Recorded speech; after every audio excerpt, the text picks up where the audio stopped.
Good morning, my name is Trevor, and I'm bringing you a little reflection for the day called Musings on a Monday. I'm officiating minister at Fenton and Nazarene Church. If you ever want to look us up, you're welcome to do so. So I just wanted to say how amazing it was to be watching the Olympic Games. I don't know about you, but it was fascinating for me to see lots of different sports that I didn't know much about. Things like the modern pentathlon, I didn't really know what it was. And to see like skateboarders win and people who were sailing yachts and obviously diving and running and athletics and shooting and boxing and a whole range of sports across many different disciplines where people who had trained and given their life dedication to try and compete at the highest level and ventured together in these great games that are global and brought people together in a very difficult time during COVID-19, that somehow there was a triumph for the world, that these games could take place, and how the athletes competed so brilliantly without, these large audiences. And despite the lack of crowds because of safety, they gave their all, they gave their best. And some won gold, some won silver, some obviously won bronze. Others did their personal best, but everyone gave their absolute effort to do, their country proud and to do them families and themselves proud. And it was just great to watch it. And well done, GB, Team GB, for becoming, fourth nation globally to do well in the Olympics in that ranking table. And also that many people achieved some great personal feats by becoming, for their country, the greatest Olympians of all time. It was good to see the number of women athletes, for example, and women participators was up more than there's ever been. And also just to see that kind of global diversity of natures and cultures of people competing. So as I went down the medal table, some nations had got like one bronze, their first ever medal, and just the recognition that this global feat in a global pandemic had brought so much joy to the world. I love Olympic stories. I love the story of Louis Zamperini, who was born on the 26th of January 1917 and died July the 2nd, 2014. I don't know if you know much about him. Maybe when I mention his name, Zamperini, you might think, well, I don't know who you're talking about. But maybe if I mention, have you ever seen the movie Unbroken? Then perhaps you might think, oh yeah, I actually heard about that story, or I know that movie, or I've watched that film. But if not, I want to tell you a little bit about his story. He was an amazing Italian-American who was a bit of a rebel when he was a kid. He got into lots of trouble. His family tried to put him on the straight and narrow. They were very religious people, but he was having none of it. He was very independent. He didn't do church. He didn't really do God in any way. And he just got himself in lots of trouble. So he did find himself, however, having one amazing ability, and that was ability to run distances. He was a quick runner over, 400, 800, 1500 meters. He was able to run 5,000 meters, and that became one of his key sports. He had this energy that went on and on and on and on. And so what happened was, as he got older and got stronger, he went for kind of more middle distance races, particularly the 5,000 meters. And as such, he qualified in the 1936 Berlin Olympics, where, as you can imagine, these Olympics were held under the occupation in Germany of the Nazi Party. And a lot of athletes weren't welcome there because of their colour or their race or their background. And so he set the lap record in the 1936, finishing 8th. But he had fallen and had fallen behind. And he got up and he ran the last lap and overtook lots of people to get to the 8th place, clocking up the fastest time in history at that time for a 5,000 metre race.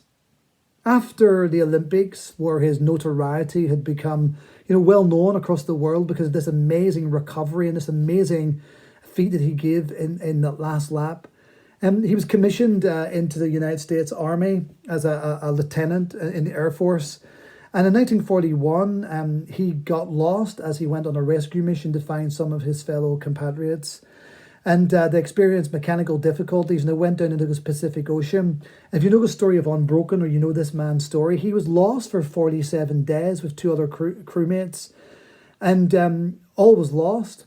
He had no real food or no real water. 47 days meant that back home, and they assumed he was dead. Back home, there was a death certificate. Back home, there were all of the preparations for his funeral. They felt that he was lost forever. Despite lots of searches, he couldn't be found. And without having, proper clean water and clean food, they just disorientated completely into the abyss. He did say in his own story that when he looked up to the stars, he said, God, if you could just save me this one time, I will honor you in my life. Well, as chance would have it, a boat came and picked him up, but it wasn't a friendly boat. It was a Japanese boat. And what happened, he was taken to the Marshall Islands and then onto some further islands where he was continually beaten, suffered terrible abuse.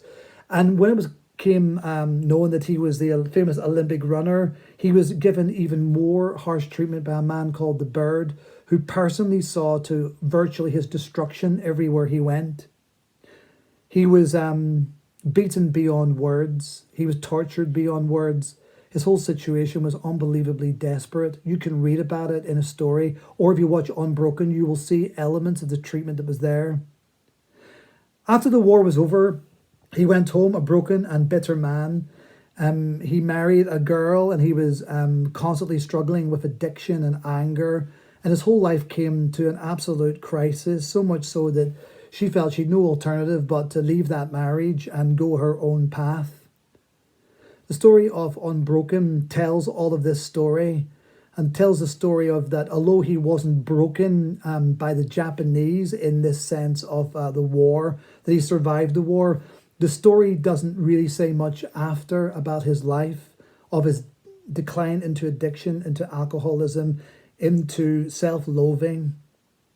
His wife had gone to hear a young evangelist called Billy Graham, and you may have heard of him. He was a famous preacher who went around preaching. And of course, his wife was trying to encourage him to go, but he was not going to have any of this.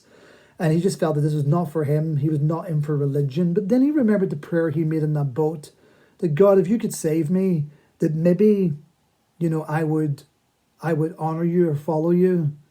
And so with a little bit of persuasion, he went to the meeting with Billy Graham, where he was speaking. And Billy Graham was just talking about what it meant to find hope in one's life, what it meant to be able to run a different race where the focus wasn't on fame or medals, but a race that would ultimately take us to the best place of all, heaven, and that actually Jesus was the author and finisher of that faith, and following him was the way in which we could find peace with God and with one another. This was a man who had no peace. This was a man who had hatred and revenge. This is a man that was in destruction. He said in a moment he just sat and prayed, and he asked for this God to forgive him, to have mercy on him, and that he would give his life to follow him. This part of the story isn't told in the Hollywood blockbuster, because I guess that religious stories maybe aren't always told now in the same way. But what was amazing was he came through all of that, and his life was completely turned around. He found a new hope and a new forgiveness, so much so that actually he went back to Japan to find those who had tortured him. The Bird refused to meet him, but many of the other guards also met him, and he was able to share with them his story, to offer his forgiveness for all that they had done to him. Such was the transformation that took place in his own life and his own heart. He was an Olympian, but he said that he had never, ever had found peace or happiness or joy or contentment in the way he had found in this new encounter with the one that he had called out to that evening on the boat as he was heading into oblivion. That God transformed his life and put him on a different race, a different journey, a different track in which he found meaning and purpose. One of the most moving things is that when the games took place in Japan, that he decided that he would go back and complete an Olympic race. And so at the age of 81, in January 1998, in the Winter Olympics, which was held in Japan, not far from the prisoner of war camp where he was held, he actually ran the final part of that Olympic race in order that he might complete something that he wasn't able to complete in his own life. And he carried the torch representing the hope that the games could bring. You can look him up and you can find out about his story. It's a fascinating Olympian that has much to teach us about life and about what really matters. The important thing is not whether we get a gold medal. It's not whether we are put on a podium and the world celebrates us, or whether our name is famous, or whether our picture is in Time magazine or anything like that. The most important thing to ask is, like, what is it that we're running after? What is it that really matters? What is true success? What is achievement? What is it that we're actually orientated to become and be? I have loved our Olympic team. I have loved the Olympics. I have loved watching the competition. I have celebrated the successes and had a tear or two in the real sorrow moments where there was heartbreak for those who were deeply disappointed. But the story that I'm sharing with you of this great, amazing, Italian-born, transformed man, in his own words, reminds me that Louis Zamperini found that the most important thing that he felt he could run for was not going for gold, but was living in a life that was full and free from anger and bitterness, and a life that had meaning and purpose. He discovered that by receiving for himself the good news of Jesus in his own life. And in his own words, he said it was the greatest achievement and the greatest reward he would ever have, as he followed after the most important thing for life, came to terms with his past, with his present and his future, and was headed to a destination that far outweighed any earthly gain that could be given in this life. Unbroken, what an amazing man. What an amazing Olympian. What an amazing story. But as he said, the most amazing thing of all was the amazing grace that God gave him in his life to make life worthwhile, Olympian or not. I hope you have a good week, and hopefully I'll catch up with you very soon.